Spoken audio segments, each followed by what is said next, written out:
Sean considered many candidates for a bass player, including Ben's younger brother, John.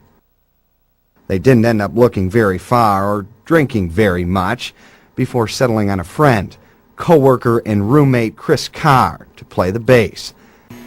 You know, of course, I worked with Sean and Ben, and one day Ben was like, "Yeah, man, we're looking for a roommate," and at the time I was looking for somewhere to live. Chris came to be in the band.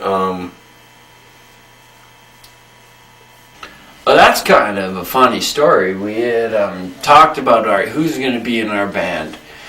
I guess the first choice was John. We'd run into John every once in a while, and Before we decided on who we wanted to be in the band, we decided on who we didn't want in the band. And the first person that was like, you know, and this was top of the list, no holds bar, John was not going to be in the band. nobody wanted John. And I did not want him in the band. Sean didn't like him in the band. Not at all. No, nobody ever wants John. Right? We don't want John in the band, and He couldn't play the bass, and he came out and he fucking sucked. I think they liked me because, you know, I was a stand-up guy and everything, but To be perfectly honest, we didn't even really like him as a person all that much. yeah, I thought he was about the biggest dick I've ever met.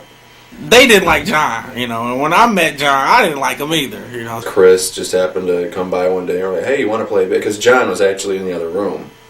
Next thing I know, being like, "Yeah, man, so y'all ready to start this band?" And I'm like, whatever. Well, you know, he was there, he was our roommate. Chris was just right there, so they took him. He kind of expressed a little interest in it.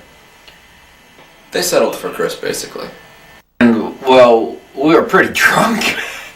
I think what happened was Ben got drunk, and That's how they made most of their decisions, basically, is they were drunk. And we made a decision after a whole bunch of beers and other drinks. We was drinking on some Jim Beam, because that was Manhattan's being drink, my drink because of being. and that was our easy way out of saying, "John, you can't join this band." And next thing you know, we just started jamming. After the inclusion of Chris on the bass, the band started rehearsing and creating songs. It wasn't long before Putty decided that perhaps they needed to add a fourth member.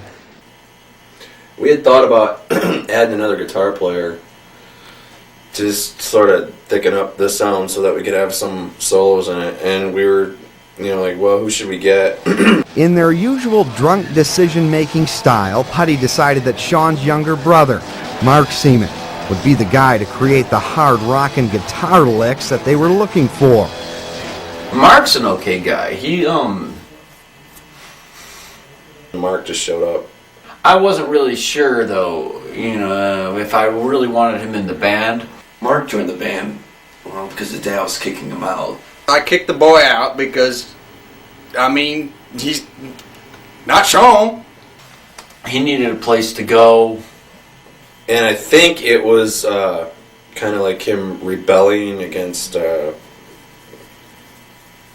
Dad. His dad, worshipped Sean well over him. The thing about Mark, well, his main problem is that he's not Sean. They had their differences, but basically, Mark wasn't Sean. His dad didn't like him at all. Yeah, my dad hates me. My dad loves me. I'm his favorite. It's an interesting dichotomy with the band, because half the band is good because it's the Sean half of the band. Then you got this other half the band, the Mark half the band, which I can't say is half the band because the only part is the Mark. Don't get me wrong, I love my dad. My dad and I are cool. We're really tight. I'm not even convinced he is my boy. But I just kind of wanted to really show my dad that I could really do something, and I was kind of like, I could do this, fuck you, Dad, yeah. I can really do something with myself. I really kind of wanted to show up Sean, basically. I think that had a lot to do with why Mark was so insistent in getting in the band. I kind of got along with their dad, but at times it kind of liked to piss him off. And so I was like, well, hey, let's get Mark in the band, and, you could probably learn the guitar. Sean was learning the guitar. Well, basically, I've been, wailing away on the guitar for, a long time.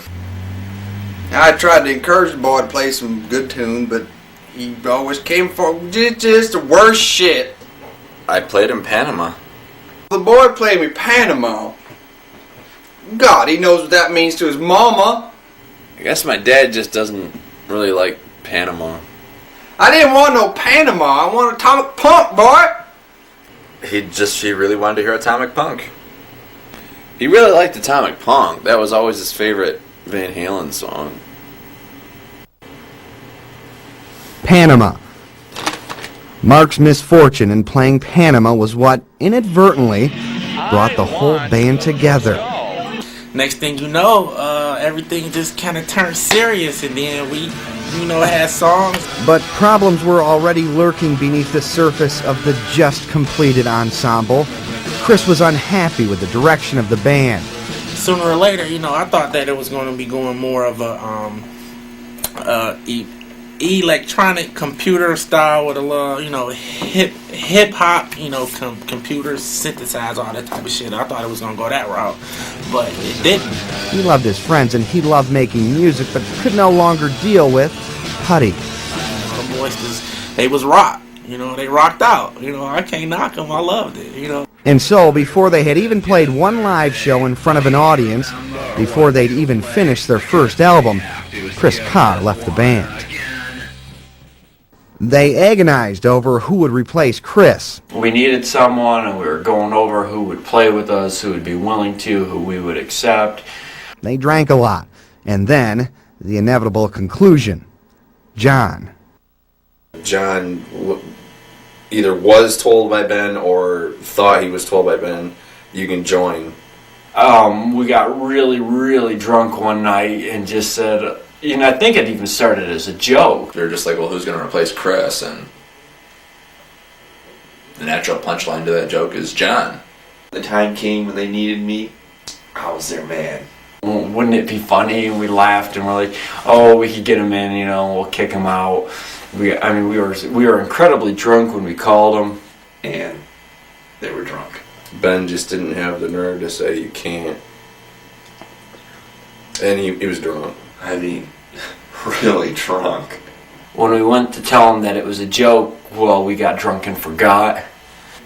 I don't think we've actually told John that he's not really in the group yet. We've just been having so much fun with laughing about it that if we kick John out, then the joke kind of ends.